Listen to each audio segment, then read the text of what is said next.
internet yi ñuy seetaan à travers Univers Info comme ni ñu koy defee saa su nekk ci seen biir émission univers politique di dalal ay kàngam di waxtaan ak ñoom ci li nga xam ne moom mooy actualité tey nag ñu seet si ki nga xam ne moom mooy ancien député Cheikh Oumar Sy tey moom lañ seet si nar a waxtaanee li nga xam ne moom mooy wàllum actualité nar a waxtaanee aussi tamit ci li nga xam ne moom moo am ni ki démb ci fële ci assemblée nationale laataa ñuy tàmbale waxtaan bi nag dama koy bàyyi mu nuyonteeg mbokk internet yi honorable ñu ngi lay nuyu. merci beaucoup merci pour seen invitation di nuyu suñu mbokk internet yi nga xam ne ñu ngi leen di ñu suivre à travers Univers Info.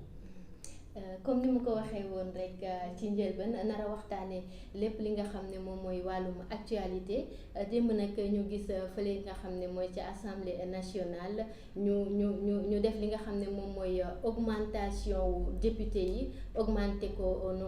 nombre de 7 ñu dolli ci nombre de 7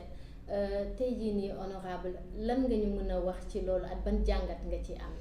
waaw xam nga yokk nombre de députés moom du guléet parce que même ba ñu génnee en 2017 on a augmenté le nombre de députés de 15 te loolu ñu ngi ko yokkoon ci député de la diaspora députés yu ne ñu ngi nekkoon ci 150 députés yi depuis ba ñu commencé je pense depuis les années 60 première assemblée bu ngi amoon 80 députés ñu dem ba am 100 ba egg ci je pense que ñu ngi eggoon ba 120 du temps de Wade ba mu wàññi ko après ñu yóbbu ko ba 150 ba 150 députés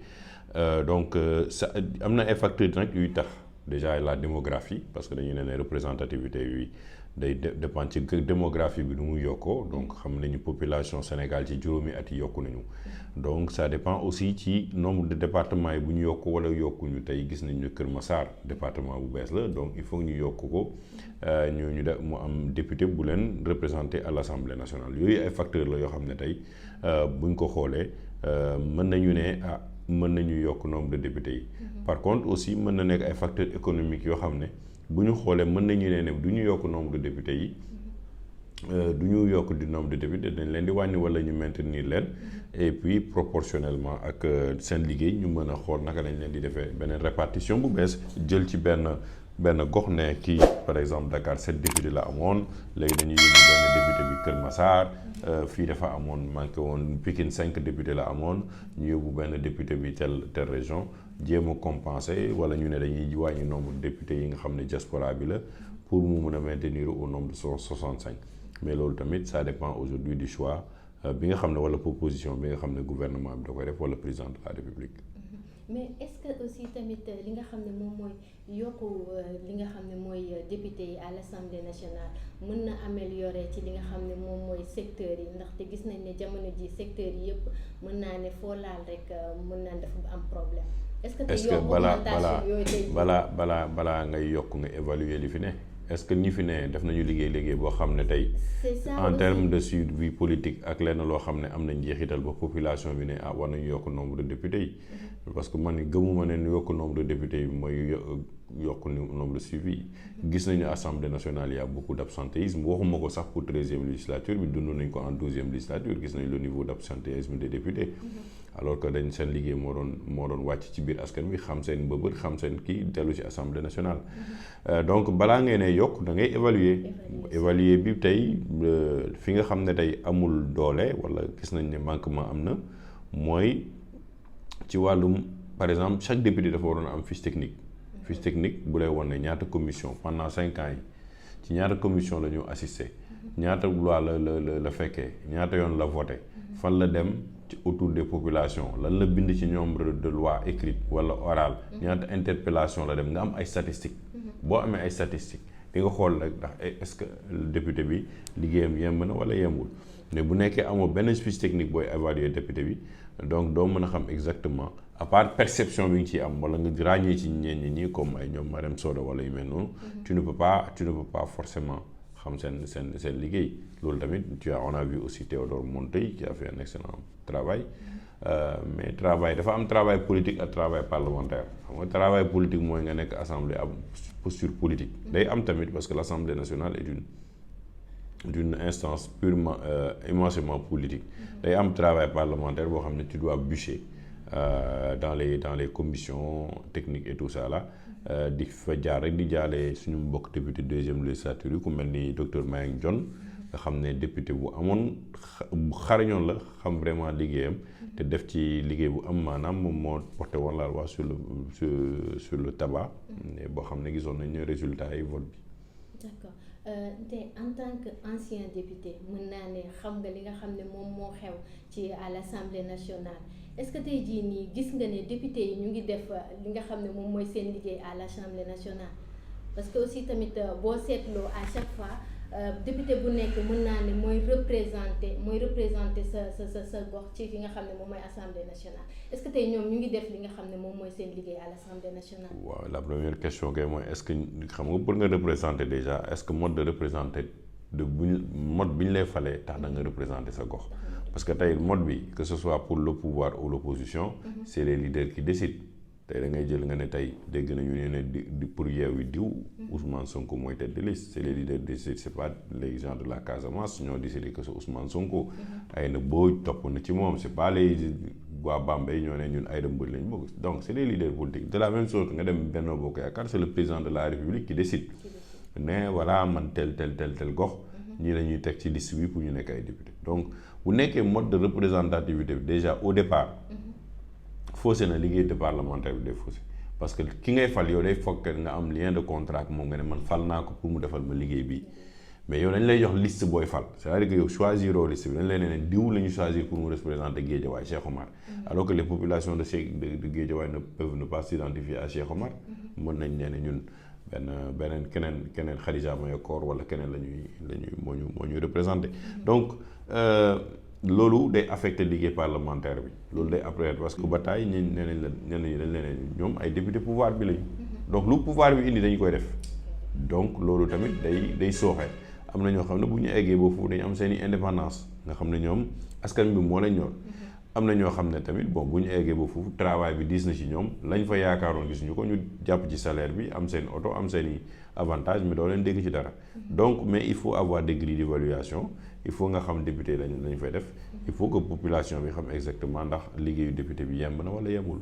dëgg la ndax yemb na wala yembul ñu leen di fàttali rek que ne yéen a ngi seen biir émission univers politique tey ñu dalal ki nga xam ne moom mooy ancien député Cheikh Oumar Sy ñu dugg ci li nga xam ne moom mooy élection législative jamono ji parrainage doonoon loo xam ne mën naa ne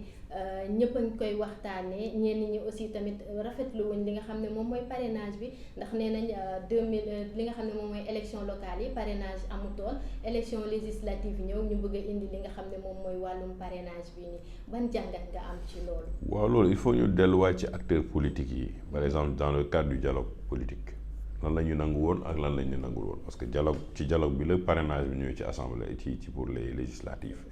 Donc tout un chacun est responsable bu nekkoon tey dëggu na ci acteurs politiques yi kon heure bi waa opposition bi ñu ngi ci mbedd bi di opposé wu di nee ne exactement qui sont carrément contre mais ñoom Guy Marius Sagna ak ñoo ñu def seen manifestation bi gisoo fa benn parti politique quelques activistes nga fi nekk ñu sonnal leen après ñu jàpp leen ñu diine donc ça veut dire que les acteurs politiques n'ont même pas été sincères par rapport au parrainage heure bi mu lay wax ñoom ñëpp ñu ngi wuti seen i parrainage donc wala am na ñoo xam ne xam nañ ne téye nañu seen i parrainage donc yooyu yëpp gis nañ ko c'est un fait te gëwuma tamit ne à l'heure actuelle à 2 mois des élections que l'État va reculer sur ça bon maintenant mode de parrainage bi mën nañu xool par exemple ban système la ñu mettre en place pour mu sélectionner parrainage bi parce que la dernière fois doublon yi moo doon problème naka lañ lay éliminer société civile bi nee na ñoom tamit dañu bëgg a participer pour xool exactement naka la ñuy sélectionner ñi war a jàll ak seen dossiers yeeg parrain yi ndax baax na wala baaxul mais parrainage bi je pense que aujourd'hui à ce stade c'est révolu déggatoo sax gars yi di ko kaas ni ñu ko doon kaasee au début. surtout ñu wax ci li nga xam ne moom mooy mën naa ne yow sa bopp personnellement ndax élection législative candidat ou pas? Bon, pour l'instant on est en train de discuter di xool nekkoon naa député je fais pas une fixation pour dellu Assemblée nationale liggéey bi ma fa def sant naa yàlla sénégalais yi teg nañ ci seen bët ba tey nii heure bi bu ñuy wax affaire assemblée nationale ñun ñi nga xam ne jóge nañ fi muy man muy Thierno Bocoum muy Hélène Tine ñu ngi ñuy tudd ci suñu liggéey bi ñu defoon 12e législature donc sant yàlla la. donc bu nekkee waxtaan bi ñuy waxtaan egg nañu ci ay benn coalition boo xam ne war na mën a porter suñu candidature yi pour assemblée nationale on y va de tout cœur dem liggéeyal askan bi mais nekk assemblée bañ a nekk assemblée du wàññi dara ci li may def par rapport ak askan bi parce que pendant 5 ans yi je n'étais pas à l'Assemblée nationale mais def naa fi loo xam ne chaque fois yéen journalistes yi da ngeen may woo mel ni man maa ngi Assemblée nationale alors que nekkuma fa donc ñu ngi waxtaan ñu ngi xool bu nekkee li ñuy waxtaan sotti na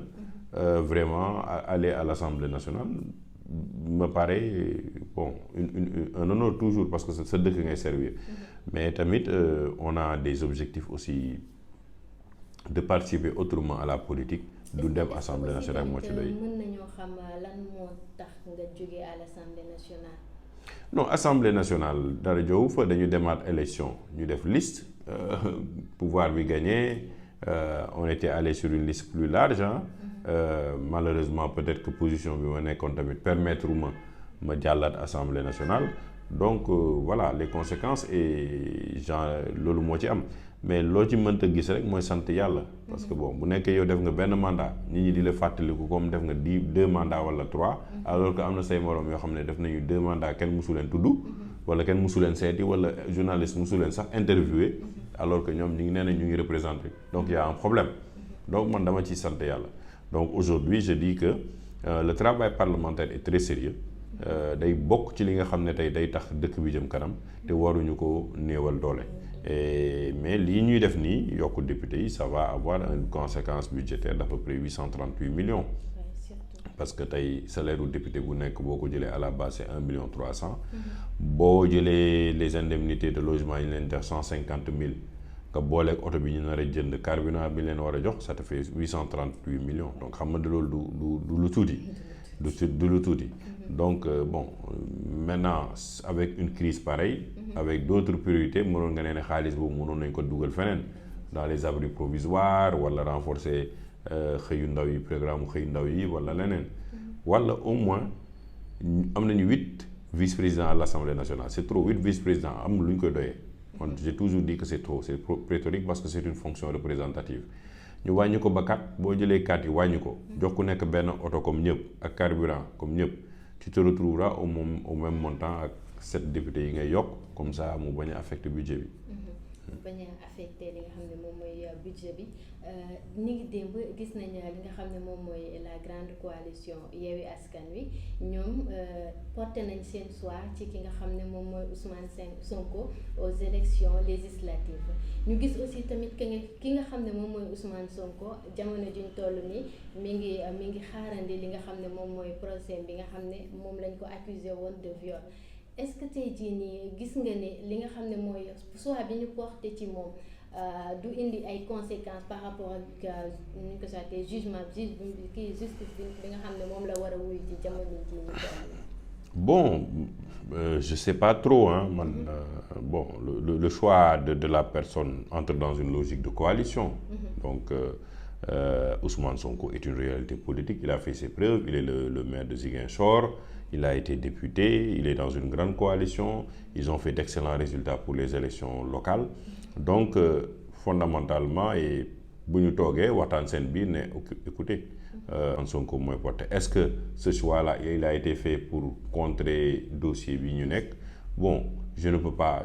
savoir mënuma xam parce que de toute façon justice bu la war a juger dafa war a nekk lu impartial lenn loo xam ne tey xooluñu ci wàllum politique ou déet parce que mbir yi mbokkuñu comme mbir yi bokkuñu je pense que la ñu war a traiter ci justice dañ ko war a traiter ci justice. Barthélémy Dias récemment on l'a amené mu wuyu ci cas bi nga xam ne moom mooy Ndiaga Diouf et il continue de faire son travail on attend le verdict final et bon ku su li am solo muy suñu bët ñu ñëpp mooy nañu jàpp ne nul ne peut être au-dessus de la loi parce que tamit ñun ñii fii tey nekk ci côté bi mën nañoo xam ne di xeex ci yenn mbir yoo xam ne àndul ci yoon suba bu ñu jëlee nguur gi war nañu mën a wane ne ñun li ñu doon xeex dëgg la ci ñun donc sinon s'il y a des précédents suba boo toogee précédents yooyu day indiwaat yeneen conséquences donc il faut aujourd'hui ñu mën a delloo si suñu xel mais je pense que il faut carrément dissocier les deux et ne pas en faire un dossier politique. Bon, depuis le début quand même, il y a tout un relent politique dans ce dossier-là. Et l'un des camps a crié dès le début au complot. On attend jusqu'à présent la version finale. Man musuma wax ci dossier bi du ma ci àddu xaw ma ko maîtriser wu ma ko du sama domaine. Et j'aime pas entrer dans des choses qui ne me concernent pas. Mais je pense que le choix que Yewwi a fait pour porter Ousmane Sonko en tant que leader de Yewwi est un choix logique par rapport aux résultats aussi qu'il a montré. Par rapport aux résultats qu'il a montré gis naa ne heure gi dab nañu te actuellement ñu ngi ci weeru koor xam naa ne du ma jël sa temps ba xam naa ne tukulóor yi moom instant yi buñ xiifee duñ xam sax lan la ñuy wax naa la bàyyi nga tàggatoo ko mbokk internet yi. merci beaucoup foo naa ne yow la koor gi jàpp mu ne nii ba mënatoo wax moo tax xam naa nga bëgg a daw. mais di leen remercier ñi nga xam ne tey mooy Univers Info te foog naa ne tamit war ngeen gën a yaatal débat pour ñu xam lan mooy rôle parlementaire yi war a xam tamit exemple ban taxawaay la ñuy xaar ci ñoom ak choix yi nga xam ne war nañ ko def parce que ki la war a représenter nga war état bi war a jël xaalisam askan bi ci ay impôt fay ko pour mu dem toogal la assemblée nationale war na wone xar kanamu benn boo xam ne rafet na ci jikko rafet na ci taxawaay mais aussi li ko ñor mooy fexe ba askan bi lu ko sonal yëpp mu jéem a seet naka nañu tegee coono bi ci kawam loolu tamit am na solo di leen jaajëfal di leen souhaiter bon dogu. merci beaucoup waaye aussi tamit li mu wax am na solo te xam naa ne aussi tamit dinañ la jëlaat ci beneen jotaay ñu waxtaan ci loolu noonu parce que am na solo trop te askan bi aussi tamit soxla nañ ci te bëgg nañ ci am ay leeral. mbokk internet yi nag lii lañ leen indiloon tey ci seen biir émission Univers Politique dalaloon ki nga xam ne moom mooy ancien député Cheikh Oumar Sy ñu leen di nag jox dig daje beneen yoon ak beneen invité d'ici là portez-vous bien merci.